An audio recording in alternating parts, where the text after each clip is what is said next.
that is. I can't put into words how much that's not how that's supposed to happen. And I'll be honest, when they made those substitutions and we got into extra time, all I was thinking was, don't have it be a heartbreaking moment for one of the young players. Don't have it fall to some way where like one of your young lads miskicks it up, gives away a penalty or whatever. Just if we're gonna go out in like a way where you can go, okay, well look, we gave it our best and whatever, but I think big players change scripts, Dan. And Virgil van Dijk, we saw it actually against Luton. You know, he wanted the header so badly.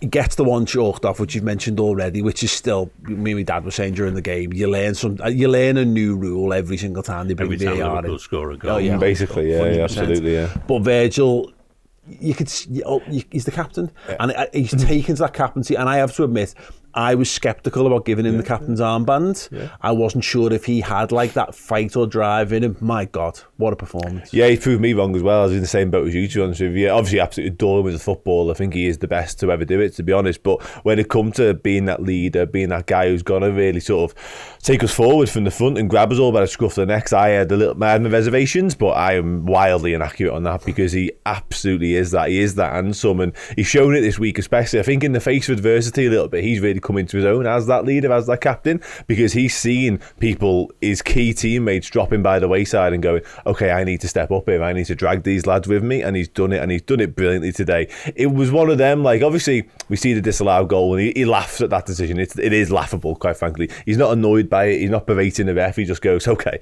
that's the way you want to play it. But that was a man who was not going to be denied today. He was defensively, he was rock solid, he was exceptional, of course he was, but going the other way as well, you knew the minute we had a set piece or an opportunity or whatever it may be, he was going to be the one fighting for every single inch to make sure he left his stamp on it, because he was so aggrieved and he was so ousted by what happened earlier on. He wasn't going to let that get the better of the game. He was going to be the guy, and credit to him, like, he deserves that, and some. Just remarkable. He was like Gulliver and Lilliput when he scored that goal. All these little guys holding on to it. Yeah. Trying to stop him. That's the thing about it, is that, again, it's narrative busting. I think Chelsea were happy for penalties. I think they wanted just to get through. I think they had one out, they're knackered. And you look at who are supposed to be the leaders on the pitch for them, and it's not like they've got this super experienced squad. They paid stupid money for a lot of the players on there. I mean, again, in the midfielders and Mudryk coming on the pitch, that's more than, probably the Liverpool's entire 11 and bench, but probably far and away, actually, in excess of that.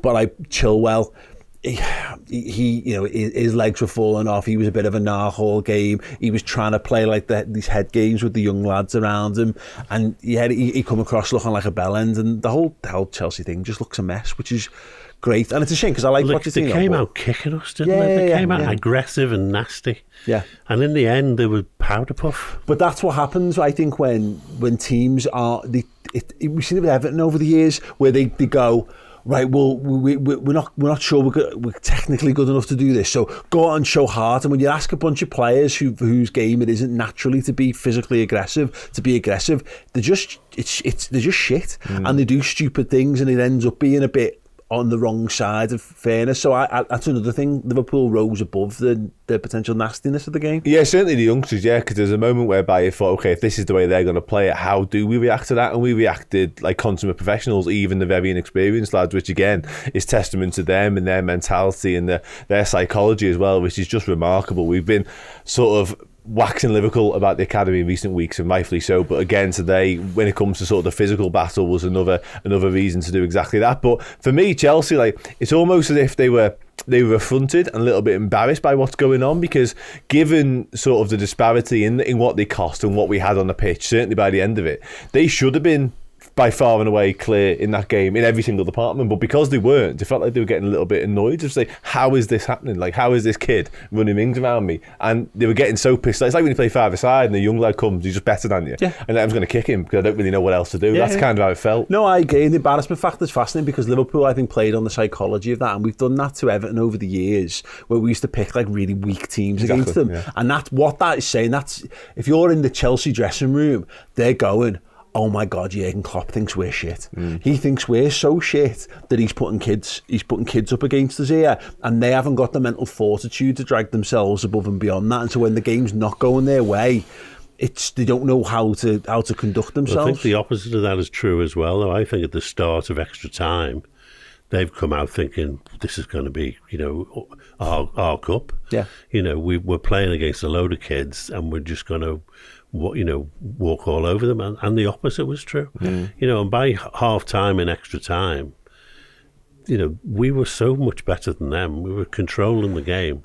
Yeah. And then they must have thought, what the hell's going on? Yeah, no, absolutely. And it was testament, because I think the psychology of how Jurgen Klopp managed that final was just, you could write a book on it, because we had so many players who were touch and go for that. So Szoboszlai did an interview with Hungarian TV, didn't he? Say, well, I'd have played, but the medical people have basically told me we have to be careful with me. And I think, from what I can gather, Salah and Núñez were probably similar to that as well. And, we could have rushed them.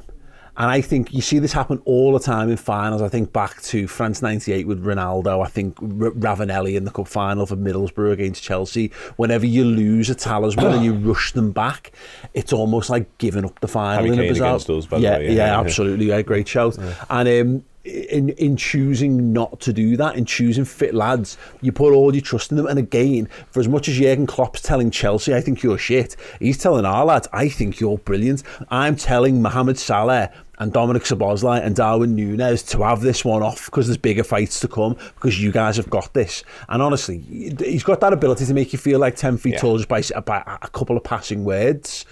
But to actually go and grab those lads, get an arm around them and go, what this is going to mean for the future, it's incredible, because every young footballer in the world is going to want to come to Liverpool, because they get a chance. Oh, yeah. What the imprint he's going to leave on this football club, I don't want to start talking about that day yet, because we're still a few months away and quite a lot of games away and hopefully some more trophies away, it's remarkable. It knows no bounds, quite frankly, because we're seeing it now. We're seeing the fruits of that labour already. You're right, in terms of what it does for the kids and what they must feel like to have the trust placed in them by a manager like Jurgen Klopp, to go into that occasion, into that football match with it on a knife edge, but yet still Jurgen Klopp says to them, I believe in you, you can do this, and you're absolutely spot on. To say to those lads, Salah, Núñez, Dom Szoboszlai, they were close, but I'm not going to risk them because I believe in you guys, that must make you feel like you can do anything. But you can see him when he's on the touchline, he's laughing and he's smiling, he's giving the ears to the fans. He's because again, he knows the die is cast, the decision was made, and he's bought in, and those lads are paying him back for it. Because I touched upon it earlier, there would have been, Gary Neville was actually quite effusive in his praise of it during the commentary, which I thought was interesting, about the bottle it takes to put those sort of lads in. But again, if they cock it up, there's always going to be people going, why have you left Alexis McAllister on the pitch? Guy's a World Cup winner. Leave the World Cup winner on the pitch. If it goes to if it goes to penalties and a kid misses a penalty when a senior player is sat on the bench when he's not injured. You're trying to win a cup and you take off a seasoned international in Cody Gakpo and bring on a guy who's just turned 18 and has had 10 minutes on the pitch before that. Well, McAllister's probably the penalty taker in that instance, isn't 100%. He? And he takes him off. Yeah, absolutely. And if it backfires, questions may well be asked. But the thing is, it doesn't backfire. If it backfires, it certainly, in terms of the pros and cons of it all, the benefits to that, because I know Jamie Carragher was a little annoyed that Kelleher was going to get the final. He was talking ahead of Chris interviewing him the other week. I know a lot of people were that way, put your best goalie out on the pitch and blah, blah, blah. The thing is, if Alisson's out for any stretch now and we are still able to keep our heads above water and actually have a good season, it will be because of 2 years ago when we gave that trust to Kvien Kelleher and said, right, there you go, you're our goalie for this. And then that's been expanded on in a huge way this season. He's had the Europa League, he's had the League Cup run, and now we're reaping what we've sown. Well, we've sowed the seeds. 2 runs while Alisson's been out. Exactly. Jurgen Klopp sowed those seeds 2 years ago and beyond. When he took the kids over we left the kids in England and went over to Qatar.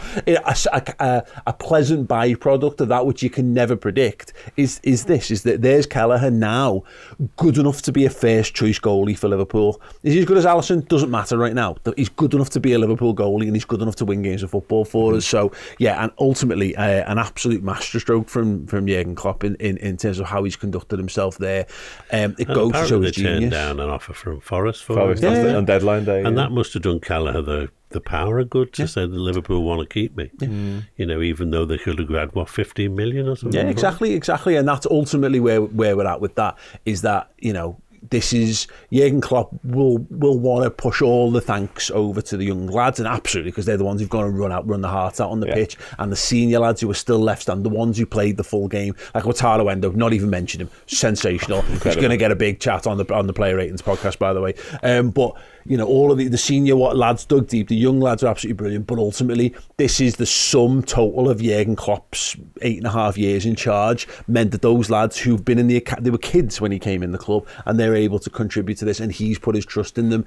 It's delicious, and hopefully that's just the start. You know, if we can go, if that's the last trophy of Jurgen Klopp's reign, it is the most Jurgen Klopp way we could have done that.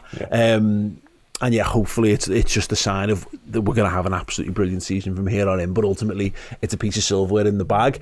We said it before filming. If we want to go and do an open top bus, it's Jurgen Klopp's leave and do it. I think we've now got a legitimate reason to do it, regardless of what happens, which is all I'm happy about. What makes me extra happy. But I'd be shocked if we didn't have more to come from this side.